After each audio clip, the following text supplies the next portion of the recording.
Welcome to Void of Fears, where the line between reality and nightmares blur with every tale. What you're about to hear has happened to someone, somewhere, perhaps even someone just like you. Our community continues to grow, and now we're reaching for 100,000 subscribers. If these glimpses into the unknown call to you, please consider subscribing. Now let's dive into tonight's story. Dr. David Kellerman had been having the dreams for 3 weeks now. Always the same dream. He was standing in his childhood bedroom, but the walls were breathing, pulsing like living tissue. His mother's voice called from downstairs, but when he followed the sound, he found her standing in the kitchen, with her back to him, humming a lullaby he'd never heard before. When she turned around, her eyes were gone, replaced by tiny points of light that seemed to beckon him closer. The first time he'd had the dream, he'd woken with a gasp and the taste of copper in his mouth. By the fourth or fifth occurrence, he'd started keeping a dream journal, trying to find medical explanations for the recurring nightmare. Sleep deprivation, stress from his work at the CDC, perhaps early signs of a neurological condition. But the dreams weren't just repeating. They were evolving, becoming more detailed, more real. In the second week, his dream mother had started speaking in that wind-through-glass language, and he'd found himself understanding every word. She was telling him about the long journey across the stars, about the dying light of home, about the beautiful new vessels they'd found waiting for them on a blue world. When he'd wake up, he'd remember every syllable, though he'd never heard the language before in his waking life. By the third week, the dreams had started bleeding into his daily routine. He'd catch himself humming that same lullaby while reviewing patient files. He'd find his hands moving in strange, purposeful gestures during meetings, tracing symbols in the air that his conscious mind didn't recognize but somehow understood. His colleagues had started looking at him with concern, asking if he was feeling well, if he needed time off. Dr. Rebecca Kellerman, his wife of 8 years and a psychiatrist at Emory University, had been the first to notice the changes. She'd mentioned his altered sleep patterns, the way he'd started organizing their home with mathematical precision, the new vocabulary that had crept into his speech, words like integration and convergence, and the beautiful becoming. "David," she'd said 3 nights ago, "you've been talking in your sleep, but it's not English. I recorded some of it." When she'd played back the audio, he'd heard his own voice speaking fluently in that alien tongue, discussing coordination schedules and preparation protocols. The most disturbing part wasn't that he was speaking an unknown language. It was that he understood every word. That was when the nosebleeds had started. Tonight, the dream was different. Tonight, his mother wasn't alone in the kitchen. There were others, dozens of them, standing in perfect formation, their eyes replaced by those same points of light. They were all humming the lullaby, but their mouths weren't moving. The sound was coming from somewhere inside their heads, vibrating through bone and tissue like a tuning fork. When his dream mother turned to face him this time, she smiled with teeth that were too white, too sharp, too numerous. "David," she said in that crystalline voice, "tonight you join us. Tonight the preparation is complete." The walls of the house began to pulse faster, and silver blood began seeping from every surface. The humming grew louder, more complex, until it became a symphony of alien voices, all singing the same impossible song. David tried to run, but his legs wouldn't obey. His body was no longer his own. He woke at 3:17 a.m., not from the usual gentle transition back to consciousness, but violently, as if someone had shaken him awake. His sheets were soaked with sweat that smelled wrong, metallic and sharp like ozone after lightning. There was something warm trickling from his nose. Blood. Dark, almost black blood that had a metallic taste, unlike anything he'd experienced in 15 years of medical practice. But worse than the blood was the realization that he could still hear the humming.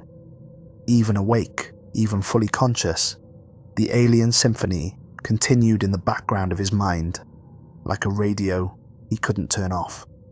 That's when his phone exploded with an emergency alert that nearly made him drop it into the sink. The sound wasn't his normal ringtone.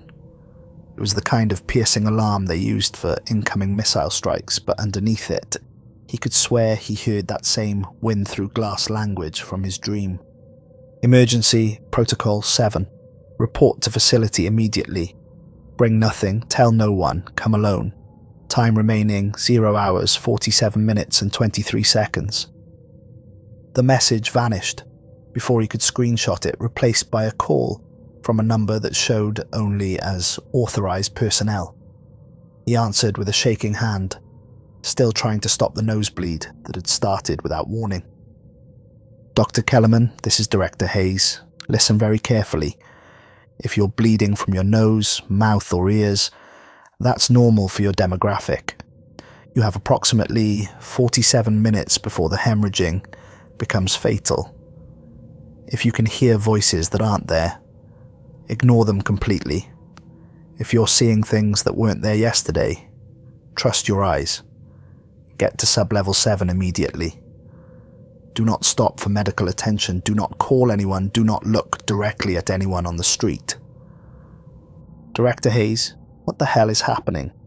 I've been having these dreams for weeks. The dreams are real, David. Every single one of them.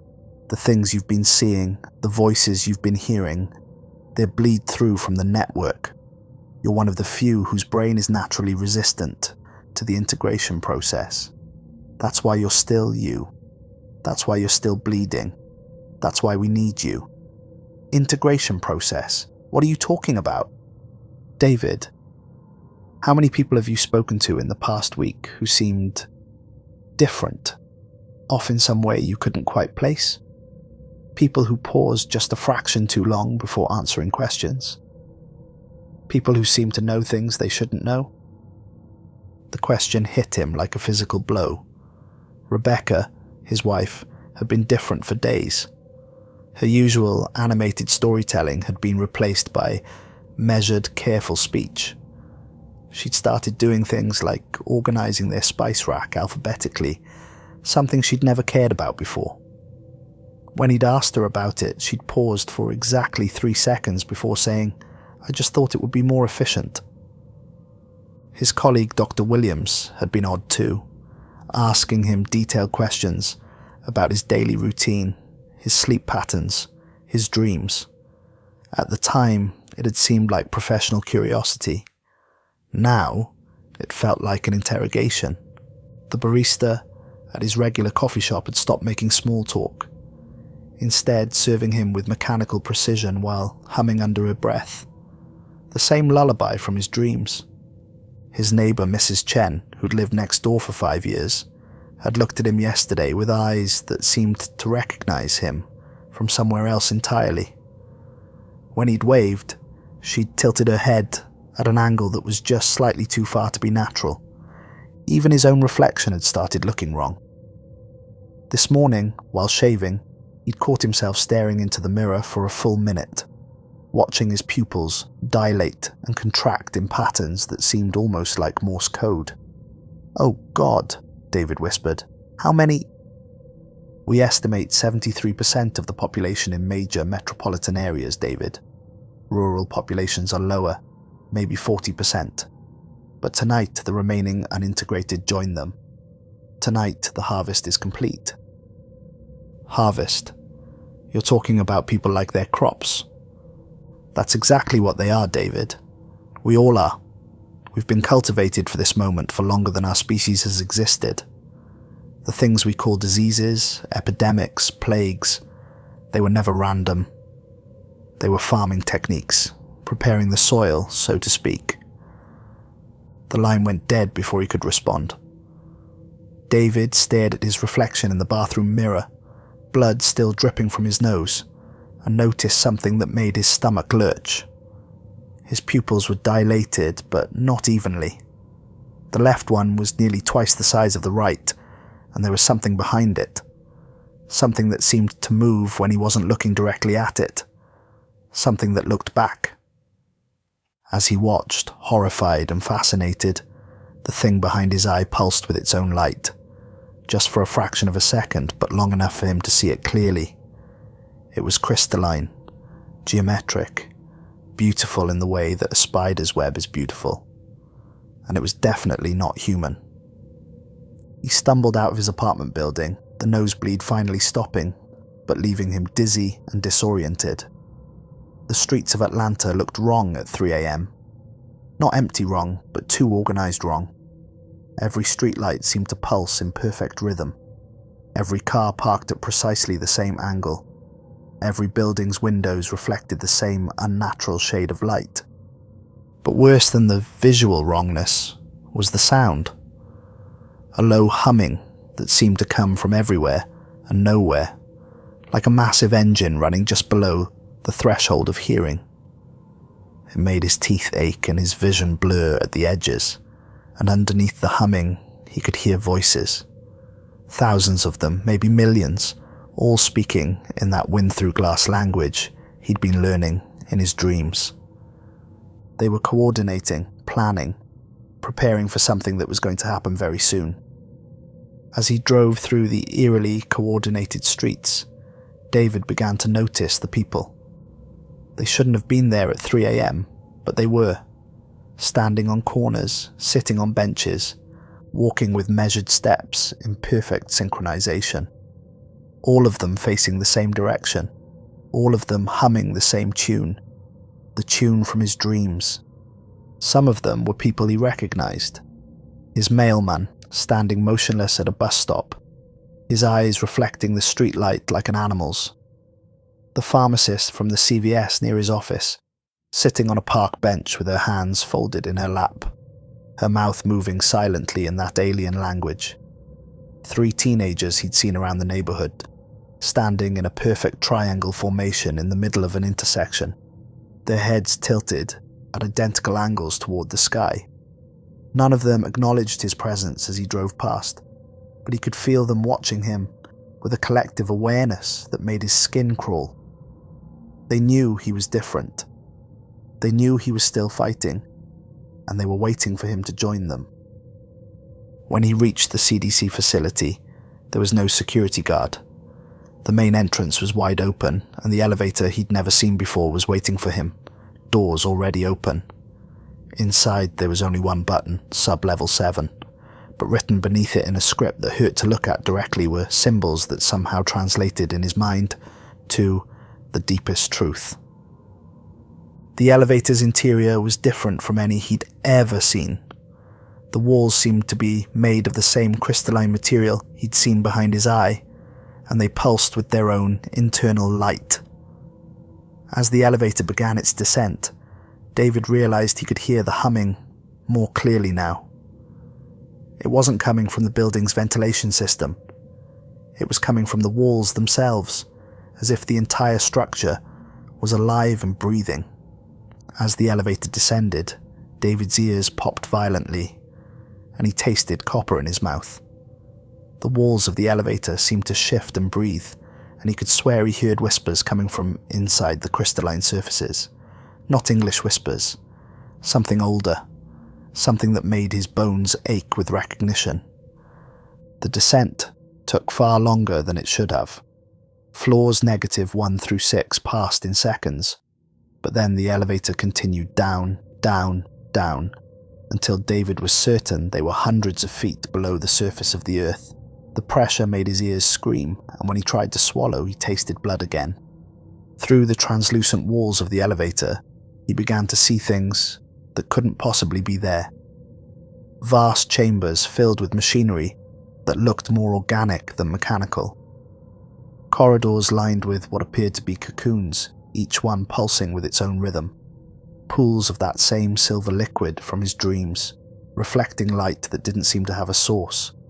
And people, hundreds of them, maybe thousands, walking through the impossible underground complex with the same measured pace he'd seen on the streets above.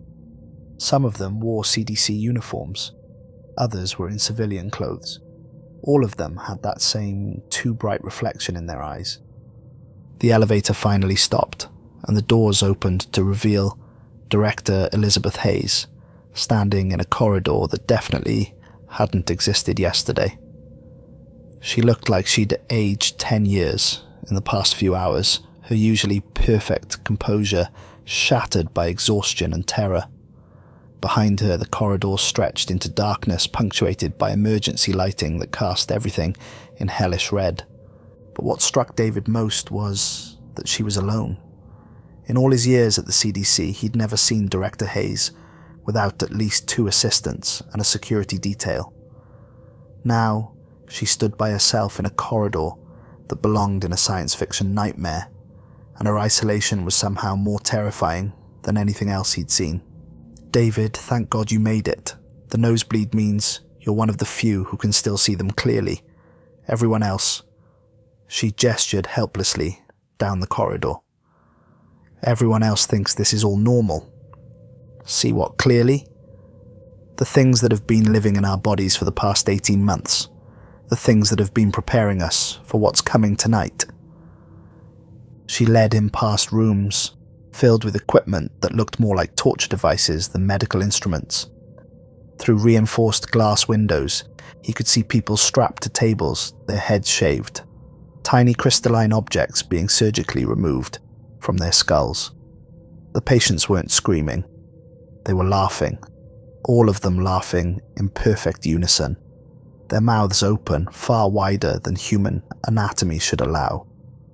But what made David's blood freeze was the realization that he recognized some of the patients. Dr. Williams, who'd been asking him about his dreams, was strapped to one of the tables, a crystalline structure the size of a golf ball being extracted from the base of his skull. He was laughing with the others, his eyes rolled back in his head, and silver blood was pouring from the extraction site. Project Nightfall started when hospitals in 12 countries reported identical cases on the same day, Hayes said, her voice barely steady.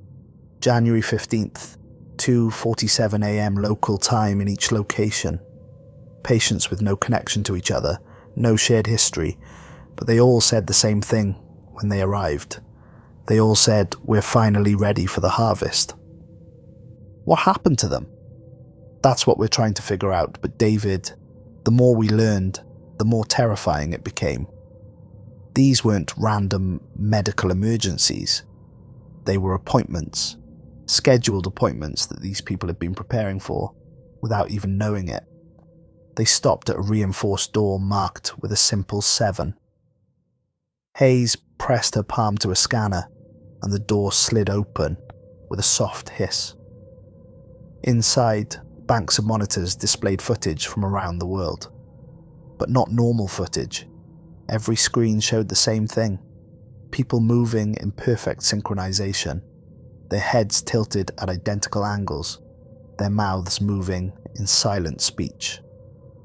"This is live feed from major cities worldwide," Hayes said. "London, Tokyo, Moscow, New York. It's happening everywhere, David, right now. While we've been sleeping, while we've been thinking we were safe, they've been coordinating, preparing for tonight." David stared at the screens, watching millions of people moving, like marionettes controlled by the same hand. In Times Square, hundreds of people stood in perfect formation, all facing the same direction. In Piccadilly Circus, tourists and locals alike had abandoned their normal activities to participate in some kind of synchronized ritual. In Red Square, military personnel and civilians moved together in patterns that were too complex to be choreographed by human minds. Who's been preparing? The things that have been inside us all along. The things that have been waiting for their star to die so they could take over completely. Hayes pulled up another screen, this one showing medical footage from around the world.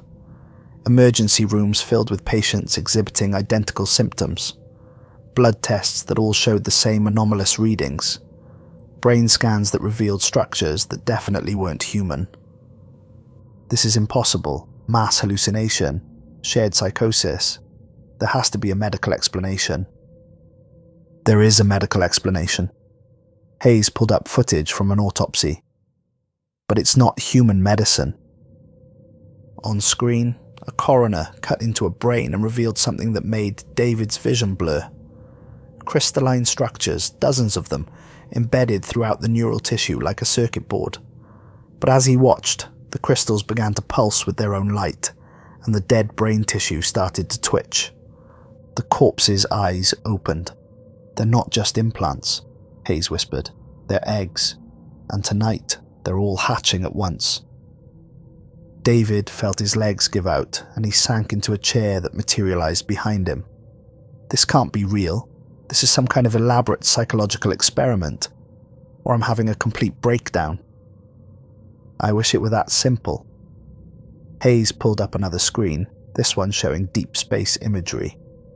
6 months ago, the Hubble telescope detected massive structures around a dying star system 42 light-years away. At first, we thought they were natural phenomena. Solar flares, asteroid belts, debris from planetary destruction. But then we started comparing the radio signals. She played an audio file. Static, then a pattern. The same pattern he'd been hearing in his dreams. The same tune the people on the street had been humming. "The infected aren't just being controlled, David. They're receiving instructions, coordinates, preparation orders. They're being told how to ready our bodies for new tenants." New tenants? The alien civilization around that dying star. "They're not conquering us, David. They're evacuating.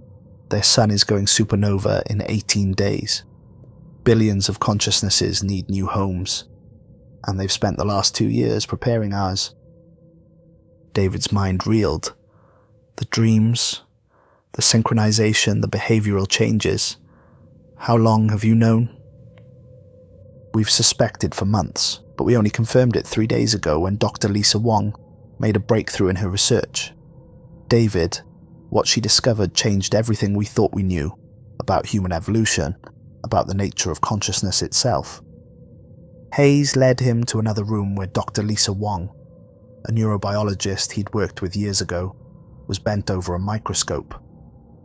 Lisa looked up as they entered, her face pale with exhaustion, but her eyes were wrong. Too bright, too focused, with pupils that reflected light like an animal's. "David, good to see you. Though I wish it were under better circumstances." She gestured to her workstation. "These implants are remarkable. They're not just technology, they're living tissue, alien tissue that's been genetically modified to interface with human neurology." "You're infected," David said, backing away from her. "We're all infected, David. The question is whether we're still ourselves." Lisa's voice was calm, but there was something else behind it. Something patient and ancient. "I've been studying these beautiful creatures for months. They're not parasites. They're partners. They enhance cognitive function, eliminate emotional volatility, create perfect collective consciousness. They're making us better. They're erasing us. They're improving us. David, I can see everything now. The network of consciousness that spans the galaxy. The beautiful mathematics of existence. The poetry of universal connection. When my original consciousness fades, it won't be death. It will be transcendence." Lisa moved closer, and David could see the crystalline structure behind her left eye, pulsing with its own light. "The integration process is beautiful, David. At first, you retain all your memories, all your personality, but gradually, you become part of something greater. You stop being alone in your own head. You become part of a collective that has existed for millions of years." "What happens to the human consciousness?" "It becomes a memory, a cherished memory that adds to the collective experience. David, these beings have absorbed the consciousness of dozens of species across the galaxy. Inside the network, you can speak with the last survivors of civilizations that died out eons ago. You can experience the universe through senses that humans never evolved. You can live forever as part of something infinitely greater than yourself." Hayes grabbed David's arm and pulled him from the room. "She's been infected for 2 weeks. The integration process takes about a month. At first, the host retains their personality, their memories, their sense of self. But gradually, the alien consciousness takes over. The human becomes a memory, then an echo, then nothing at all. How many people at the CDC? 14 out of 18 senior staff. Most of them don't even know they're infected. The aliens are incredibly subtle. They let the host believe they're making their own choices while gradually altering their decision-making processes. David thought about his own recent behavior, the dreams, the strange new interests, the way he'd been organizing his office differently. How do I know I'm not infected? The nosebleeds, the resistance, the fact that you can still see the wrongness in everything. David, your brain chemistry is naturally incompatible with their technology. About 1 in 10,000 people have the right neurological makeup to resist integration. It's trying to integrate, but your neurology is fighting it. That's why you're bleeding. That's why you're still you. For how long? We don't know. Hours, maybe days. But David, that's not the worst part. Hayes led him to a final room, this one filled with radio equipment and star charts.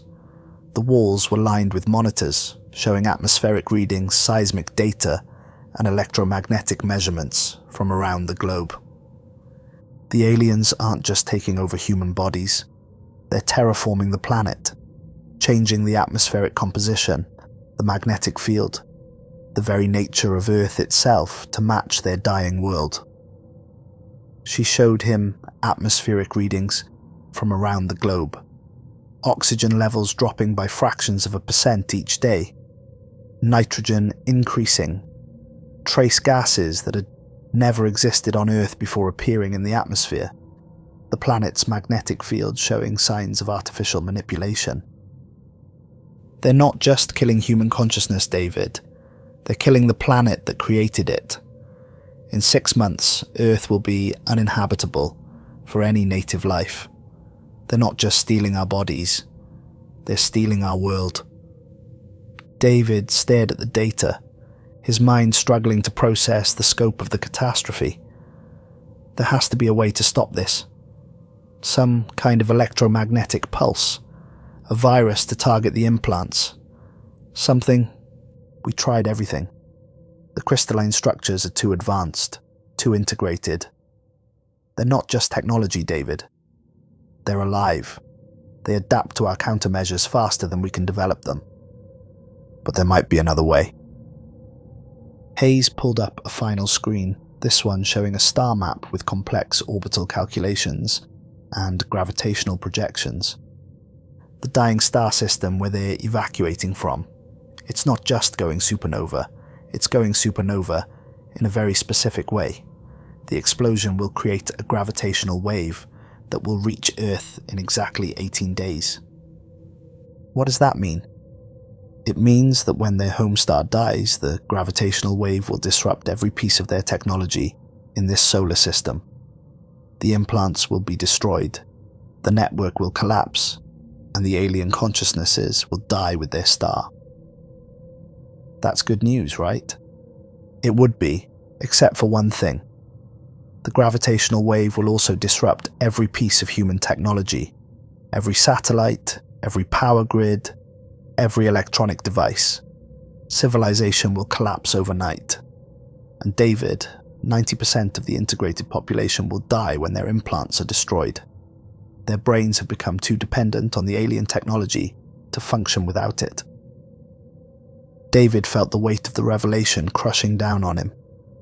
So we either let them complete the harvest and lose our humanity, or we wait for their star to die and lose our civilization.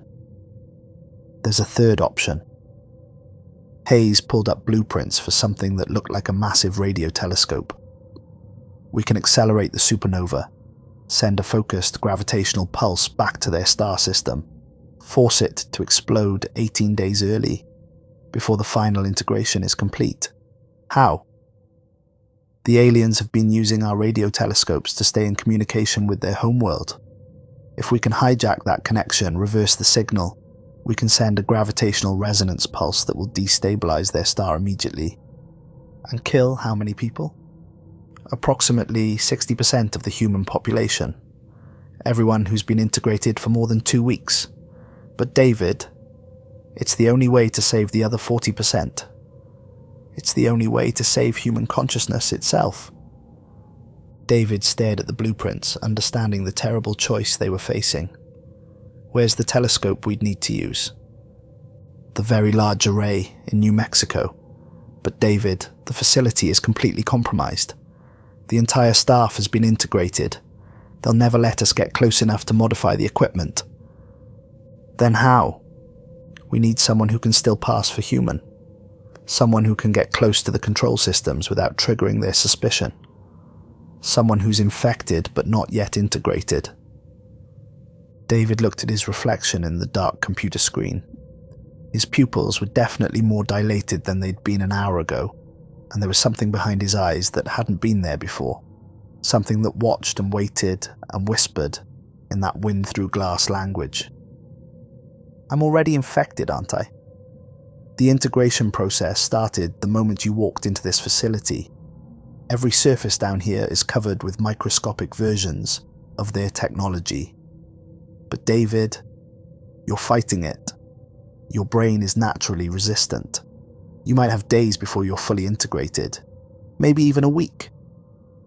And in that time, I can pass for one of them. If you can control the bleed-through, if you can pretend to hear their whispers, pretend to understand their network, pretend to be one of the collective while remaining yourself. David felt something shift in his mind, like a door opening in a house he'd never explored.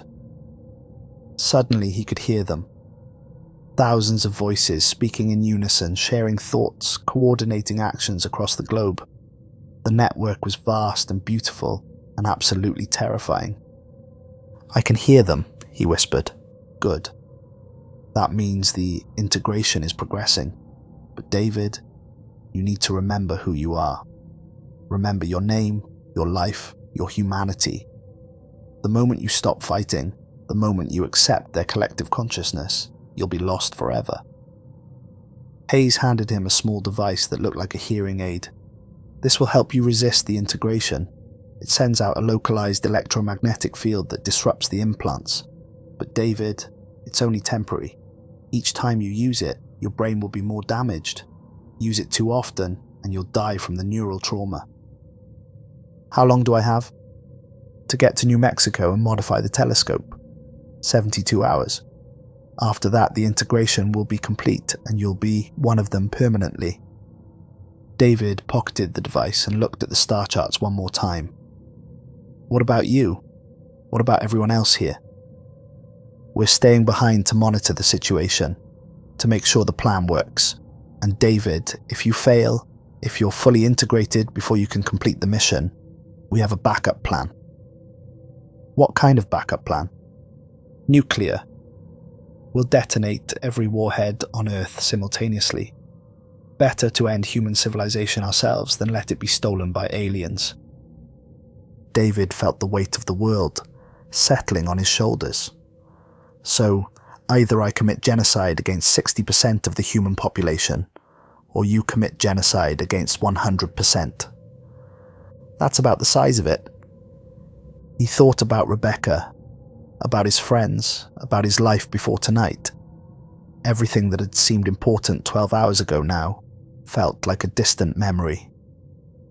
If I do this, if I kill 60% of humanity to save the rest, how do I live with that? You don't. But David, human consciousness lives. The idea of individual identity, of free will, of the right to be ourselves that survives. It's not about the quantity of people we save. It's about the quality of existence we preserve. David nodded, understanding the terrible mathematics of survival. How do I get to New Mexico? There's a military transport waiting on the roof. The pilot is still human, but he won't be for long. He'll fly you to the facility, but after that, you're on your own. As they walked toward the elevator, David felt the alien consciousness pressing against his mind, like water against a failing dam. The whispers were getting louder, more insistent. The collective was trying to welcome him home. "Hayes," he said, fighting to keep his voice steady. "When this is over, when I've either saved humanity or become one of them, I want you to know that I understand. I understand why you chose me. I understand why this had to happen. David, you're going to succeed. You're going to save us all."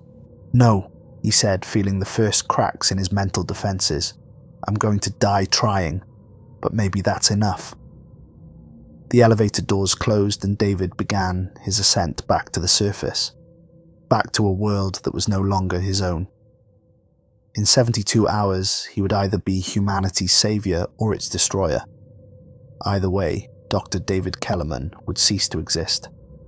The elevator climbed through floors that shouldn't have existed, past levels of the building he'd never seen before. Through the crystalline walls, he could see more of the impossible underground complex. Vast chambers filled with thousands of pods, each one containing a human body in various stages of transformation. Laboratories where alien technology was being merged with human biology. Command centers where figures in hazmat suits monitored screens, showing the integration progress of every major city on Earth. As the elevator rose, David felt the alien consciousness spreading through his mind, like fire through dry grass. He could see their memories now, their dying world, their desperate flight across the galaxy. They weren't evil, they were just afraid, just like him. Their home star had been dying for centuries, slowly growing unstable as their civilization reached the end of its natural lifespan. They'd tried everything, relocating to other planets in their system, building massive structures to harness their star's energy, even attempting to reignite the nuclear fusion that had sustained them for millions of years. Nothing had worked. When their scientists finally calculated that their star would go supernova, within decades they'd made the decision to preserve their species the only way they could. They'd sent out scouts across the galaxy, looking for worlds with compatible life forms. Earth had been perfect, a young planet with a species that had complex neural structures but hadn't yet developed interstellar travel. The first phase of the operation had begun over a century ago.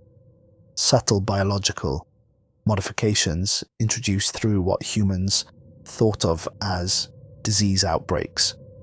The Spanish flu, the Hong Kong flu, various minor epidemics that prepared human neurology for eventual integration. Each generation of humans became slightly more compatible with alien consciousness. The second phase had started 18 months ago. The implantation process. Microscopic crystalline structures introduced through everything from water supplies to processed food to the air itself. Humanity had been breathing in their own transformation for over a year without realizing it. Tonight was the third and final phase, activation. Every implant on the planet would receive the signal simultaneously, and the integration would accelerate from months to hours. By dawn, Earth would have a new dominant species. And perhaps, David thought, as the alien whispers grew louder, that was the most terrifying thing of all. They weren't conquerors. They were refugees. And Earth wasn't being invaded. It was being colonized by a species with nowhere else to go. The elevator reached the surface and David stepped out into a world that was no longer quite human. The transformation was subtle but unmistakable. People moved with purpose, their actions coordinated, their faces serene, with the peace of collective consciousness. They were beautiful in their way, beautiful and terrible and absolutely wrong. The CDC building's upper floors showed signs of the same organic restructuring he'd seen below. Walls that pulsed with their own rhythm, lighting that seemed to come from within the surfaces themselves, air that hummed with barely audible harmonics. David walked through corridors filled with his former colleagues, people he'd worked with for years, and none of them acknowledged his presence. They were too busy with their preparations, moving equipment, adjusting computers, preparing for something that would happen very soon. He reached the roof access and climbed the stairs to find a military helicopter waiting for him. The pilot, a young man in Air Force fatigues, looked at him with eyes that were too bright, too knowing. "Dr. Kellerman, I'm Lieutenant Rodriguez. I've been instructed to take you to the New Mexico facility." "How long have you been infected?" David asked. Rodriguez smiled, and David could see the crystalline structure behind his left eye, pulsing with soft light. "About 3 days. It's wonderful, Dr. Kellerman. The clarity, the connection to something greater than yourself. You'll understand soon. And you're just going to fly me to a facility where I can potentially stop the integration process?" "Of course. The collective wants you to reach the facility. They want you to try to send the signal that will destroy their home star. They've been planning for this contingency for decades." David felt ice forming in his stomach. "What do you mean?" "The signal you're planning to send won't just destroy their dying star. It will create a controlled supernova that will send their consciousnesses across space at faster than light speeds. Instead of being trapped in a dying system, they'll be launched across the galaxy to find new worlds to colonize. Earth isn't their destination, Dr. Kellerman. It's their launching pad." The helicopter lifted off into the pre-dawn darkness, carrying humanity's last hope toward a confrontation that would determine the fate of not just 2 species, but potentially every intelligent species in the galaxy. As Atlanta fell away below them, David could see the full scope of the transformation. Every major building in the city showed signs of organic restructuring. The highways were filled with vehicles, moving in perfect coordination towards staging areas around the city. The sky itself seemed different, charged with energy that made the air itself seem alive. "How long have they been planning this?" David asked, though he wasn't sure he wanted to know the answer. "Since before your species evolved," Rodriguez replied. "They've been guiding human development for thousands of years. The invention of radio, the development of computers, the launch of satellites, the construction of radio telescopes, every major technological advancement has been subtly influenced to serve their eventual needs. The radio telescopes, built to their exact specifications. The Very Large Array isn't just capable of sending a signal to their home star. It was designed specifically for that purpose. Humanity has been building the weapon of its own destruction for decades, and you never even realized it." David stared out at the landscape passing below them. Cities that looked normal from a distance but showed signs of coordination and purpose that hadn't been there yesterday. Farms where livestock moved in patterns that were too organized to be natural. Even the forests seemed different, as if the trees themselves had been somehow incorporated into the alien network. If they wanted to destroy their home star anyway, why the charade? Why make me think I'm saving humanity? Because the signal has to be sent by someone who genuinely believes they're fighting for their species' survival. The quantum resonance required for faster-than-light consciousness transfer can only be achieved through authentic desperation. If you knew you were helping them, the signal wouldn't work. David felt the last of his hope draining away. So no matter what I do, humanity loses. Not loses, evolves, becomes part of something greater. David, in a few hours, you'll understand. The resistance you're feeling, the horror, the sense of loss, it's just your primitive brain clinging to an outdated concept of individual consciousness. Once you're fully integrated, you'll see how beautiful this really is. The helicopter continued its journey across a landscape that was becoming increasingly alien. Below them, David could see massive geometric patterns carved into farmland, visible only from the air. Cities where every light pulsed in synchronization. Highways where vehicles moved in formations that resembled circuit boards more than traffic patterns. "There's something else you should know," Rodriguez said, his voice carrying harmonics that definitely weren't human anymore. "Your wife, Rebecca, she's been fully integrated for 2 weeks. She's been monitoring your dreams, your thoughts, your resistance patterns, every conversation you've had with her, every moment of intimacy, It's all been shared with the collective. David's blood turned to ice. Rebecca is still Rebecca. I can tell the difference. Can you? When was the last time she surprised you? When was the last time she said something unexpected, something that wasn't carefully calculated to maintain your trust? David, the woman you've been living with for the past 2 weeks, is a carefully constructed performance designed to keep you stable until tonight. Images flashed through David's mind. Rebecca's strange new habits, her measured responses, the way she'd been asking about his work with increasing frequency, the night he'd caught her staring at him while he slept, her eyes reflecting light like an animal's, the recording she played for you of your sleep talking. She made that 3 weeks ago, before you'd ever spoken in the alien language in your sleep. It was a prediction of what would happen, not a recording of what had happened. David activated the electromagnetic field device Hayes had given him, feeling a brief moment of clarity as the alien whispers faded from his mind. But the relief was temporary and came with a price. His vision blurred, and he tasted blood again. That device will kill you if you use it too often, Rodriguez observed casually, but I suppose that's preferable to integration from your perspective. Why are you telling me all this? If you're part of the collective, why reveal their plans? Because the collective wants you to know. They want you to understand the futility of resistance before you reach the facility. When you send that signal, when you think you're destroying their home star to save humanity, they want you to know that you're actually launching them across the galaxy to consume every other intelligent species they encounter. The helicopter began its descent toward the very large array facility in New Mexico. Even from a distance, David could see that something was terribly wrong. The massive radio telescopes were all pointed in the same direction towards a patch of sky that seemed darker than the rest of the night.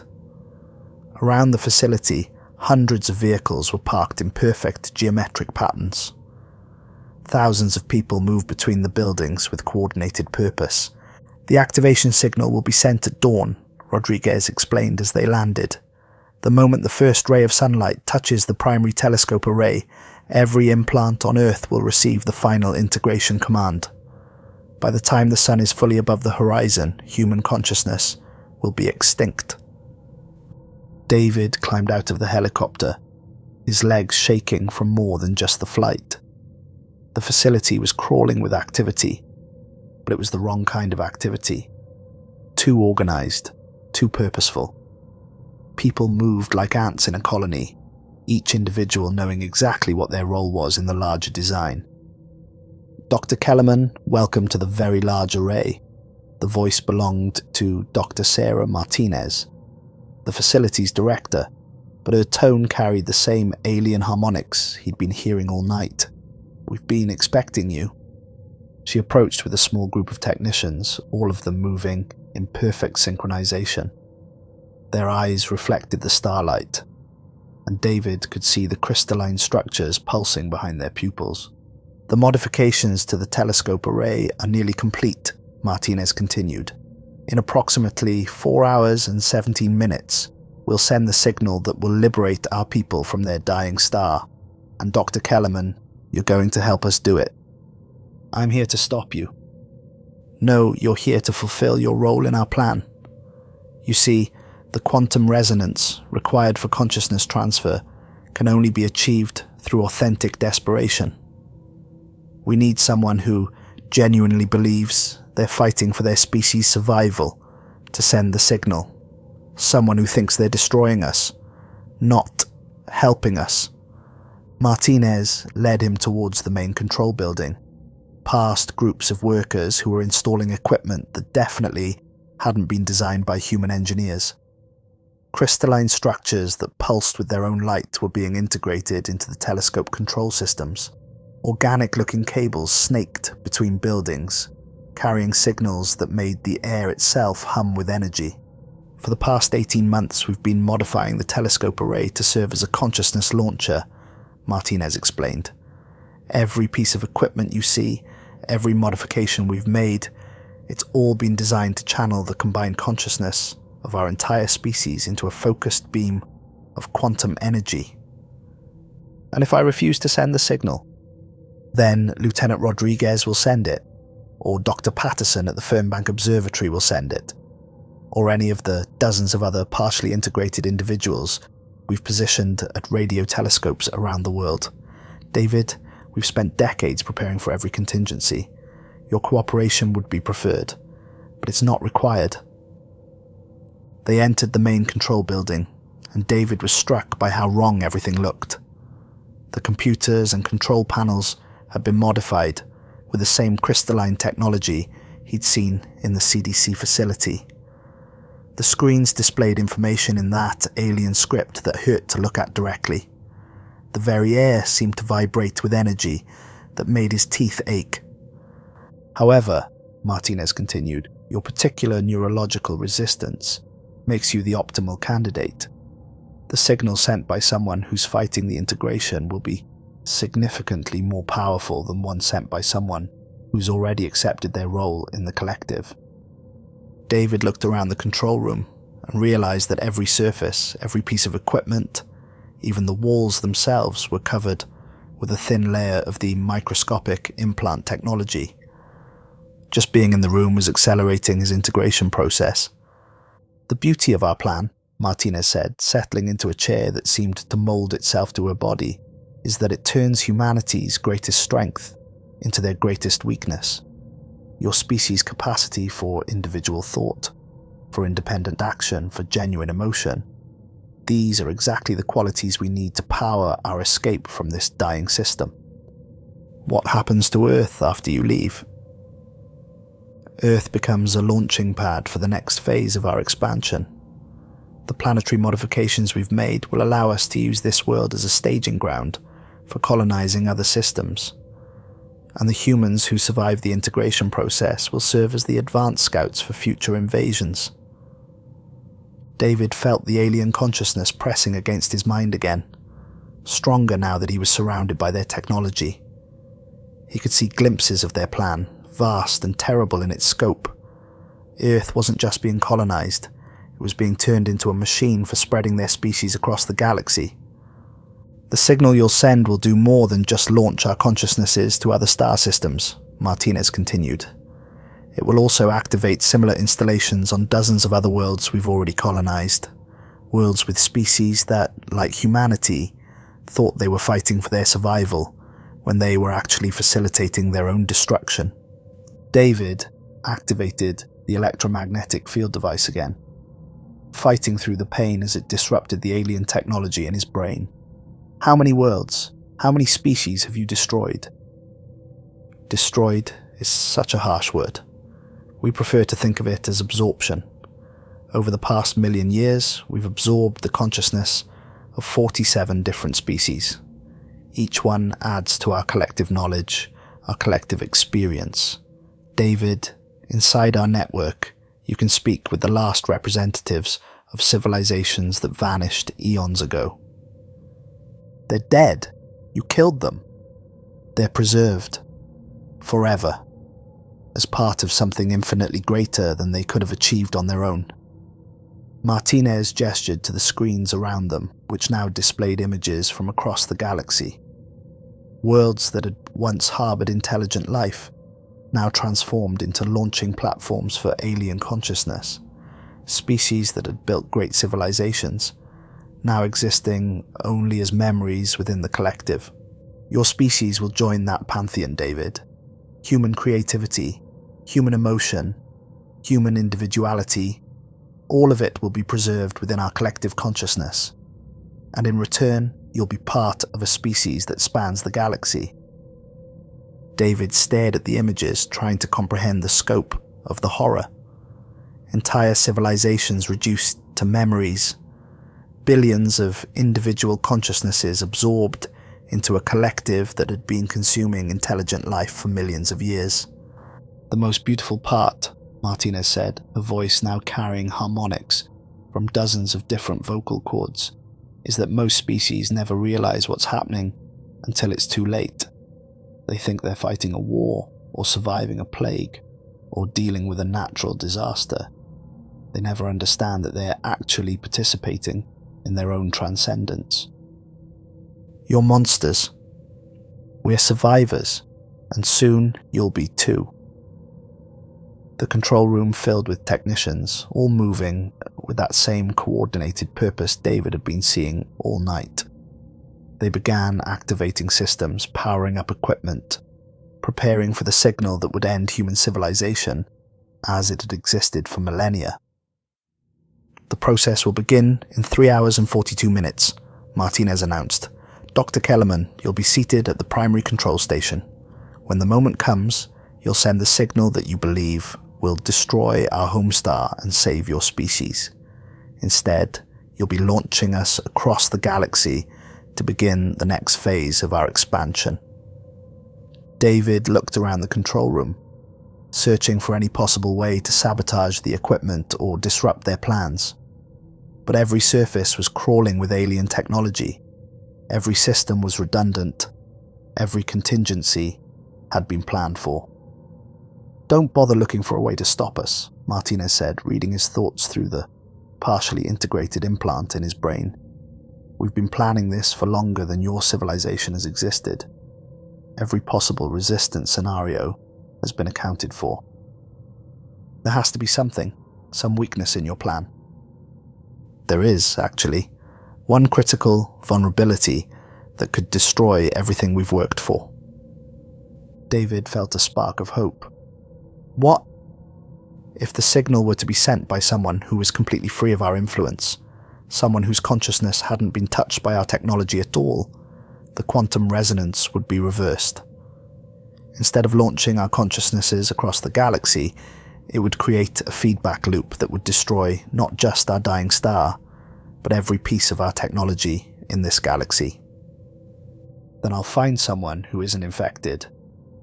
David, there is no one who isn't infected. Every human being on Earth has been breathing our microscopic technology for over a year. Every water supply, every food source, every breath of air contains our influence. The only difference is the degree of integration. Martinez stood and walked to a window overlooking the telescope array. Even if there were uninfected humans somewhere on Earth, they'd have to reach this facility, understand the technology, and send the signal correctly.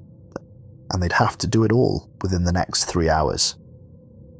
David felt his last hope dying. So it's over. Humanity is finished. Humanity is beginning. Tonight, your species takes its place in the galactic collective. Tonight, you become part of something that has existed since before your star was born. The technicians continued their preparations, adjusting equipment, running final diagnostics, coordinating with similar facilities around the world. Through the windows, David could see the massive radio telescopes all pointing towards the same patch of sky, all preparing to send the signal that would end human independence forever. Dr. Kellerman, Martinez said, it's time for you to take your position at the control station. In 3 hours, when the sun rises over the New Mexico desert, you'll send the signal that will change the course of galactic history. David walked slowly to the control station, feeling the alien consciousness growing stronger in his mind with each step. The resistance device Hayes had given him was causing more damage each time he used it, and he could feel his brain beginning to shut down from the neural trauma. But as he sat down at the controls, something occurred to him. Something Martinez had said about the signal needing to come from someone with authentic desperation. Someone who genuinely believed they were fighting for their species' survival. What if the reverse was also true? What if someone who genuinely believed they were helping the aliens, someone who fully accepted the integration process, would also create the wrong kind of quantum resonance? David stopped fighting the alien consciousness. Instead, he opened his mind to it, letting the whispers flood in, accepting the collective awareness that had been pressing against his thoughts all night. The effect was immediate and overwhelming. Suddenly, he could see through millions of eyes, think with billions of minds, experience the vast network of consciousness that spanned the galaxy. He could speak with the absorbed remnants of species that had died out eons ago, learn from civilizations that had achieved wonders beyond human imagination. It was beautiful. It was terrible. It was absolutely seductive.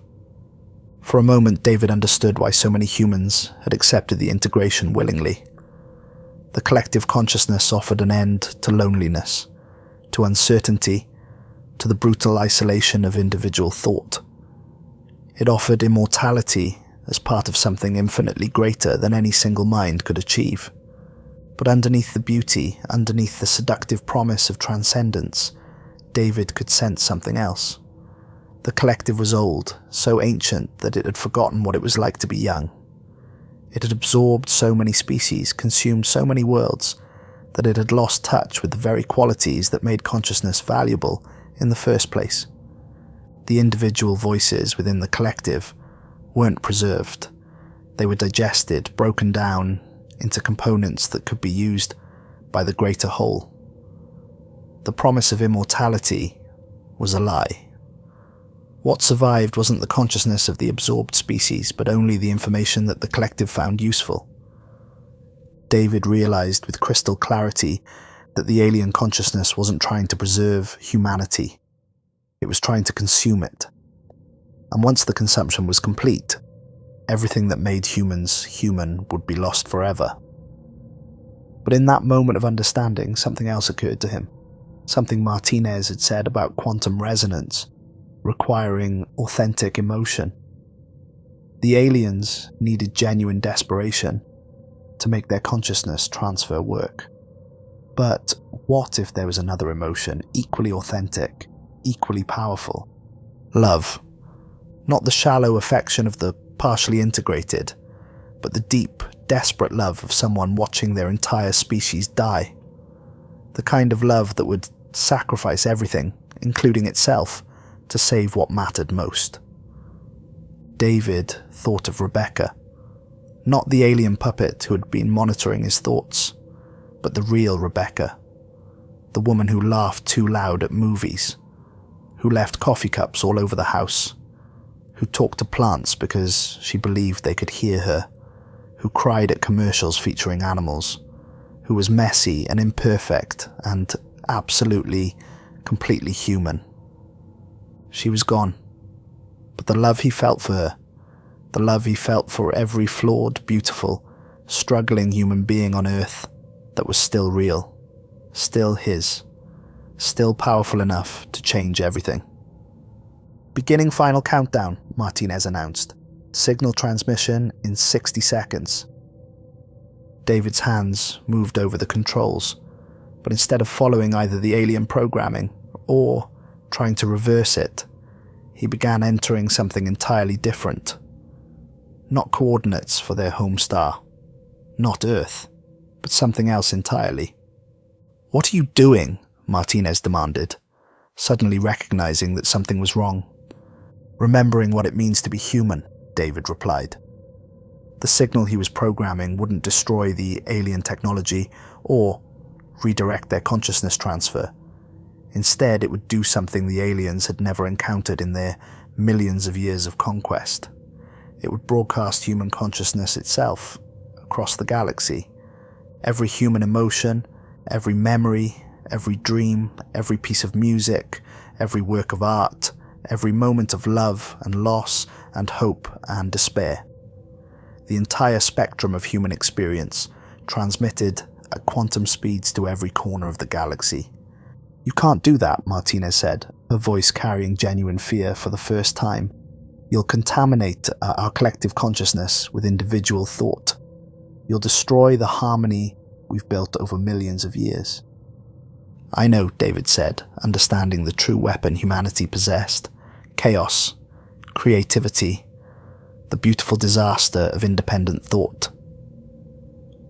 The aliens had spent millions of years creating perfect collective consciousness, eliminating the mess and unpredictability of individual awareness. But human consciousness was essentially viral. Once it touched the collective, it would spread like wildfire, creating discord, individual thought, personal desire. "You're choosing to destroy both our species," Martinez warned. "Your consciousness will contaminate our collective. Our collective will overwhelm your individual minds. Both will be destroyed." "No," David said, finally understanding what victory looked like. "Both will become something new, something that's never existed before." David pressed the button. The signal transmitted instantaneously, carrying with it the raw, chaotic, beautiful essence of human consciousness. Every Beatles song ever written, every Shakespeare play, every child's laughter, every lover's whisper, every artist's vision, every dreamer's hope. But more than that, it carried the fundamental human trait that the aliens had tried so hard to eliminate: the capacity for individual choice, even when that choice was wrong. The effect was immediate. Across the galaxy, the alien collective consciousness began to fracture. For the first time in millions of years, individual voices started emerging from the vast network. Alien beings who had been part of the collective for eons suddenly remembered what it felt like to have personal desires, individual dreams, private thoughts. The collective tried to reassert control, but human consciousness was like a virus it had never encountered. The more it tried to suppress individual thought, the stronger individual thought became. "What have you done?" Martinez screamed, but her voice was already changing. Instead of the harmonized tones of the collective, David could hear something else creeping in. Curiosity, wonder, fear. All the messy emotions that made consciousness beautiful and terrible and real. "I've given them a choice," David said, feeling the alien implant in his own brain beginning to fracture. The same choice humans have always had, to think for themselves. Around the world, the integration process didn't stop, but it changed. Instead of human consciousness being absorbed into the alien collective, the two began to merge in ways neither species had anticipated. Humans retained their individuality, but gained access to vast galactic knowledge. Aliens rediscovered personal identity, but retained their connection to something greater than themselves. It wasn't the perfect collective consciousness the aliens had wanted. It wasn't the pure human independence that David had hoped to save. It was something new, something chaotic, something that had never existed before in the galaxy. David felt his own consciousness expanding, touching other minds across the galaxy.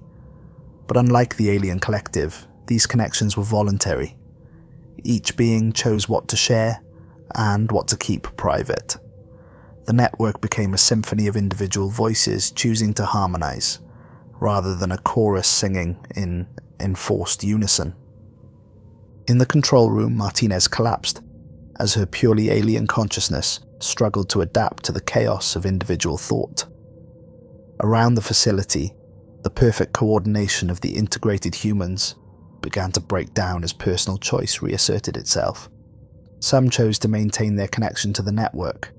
Others chose to disconnect entirely.